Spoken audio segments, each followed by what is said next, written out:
দুপুরের জন্য এখানে মাছ রান্না করতেছি ডাটা আলু দিয়ে। মাছ ভেজে নিলাম, মশলা কষাচ্ছি। এখানে মশলা দিয়ে নিলাম, পেঁয়াজ আগে ভেজে, তারপর এখানে ধনিয়ার গুঁড়া, মরিচের গুঁড়া, রসুন বাটা, একটু আদা বাটা দিয়ে মশলাটা কষাই দিচ্ছি। এই যে ডাটা আলু এখন কষাচ্ছি। ডাটা আলু একটু ভাপায় নিচ্ছি, ভাপায় নিলে ভালো হয় আর কি।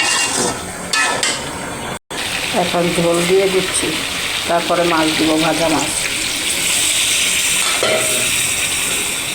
এটা কুমকুমা গরম পানি দিলাম।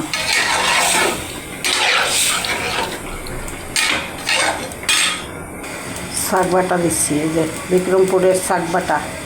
এটা মাছে মাংসে সব তরকারি দেওয়া যায়, সব তরকারিতেই।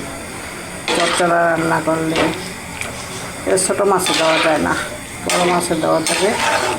এই শাক বাটাটা আবার খুবই মজা লাগে, এটার আলাদা একটা আবার গ্রান আছে।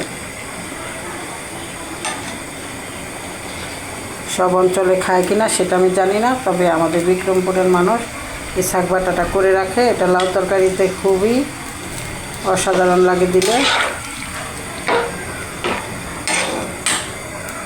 মাছ দিয়ে দিলাম, একটু ধনিয়া পাতা দিয়ে নামিয়ে নেব। ঝোল রাখবো একটু।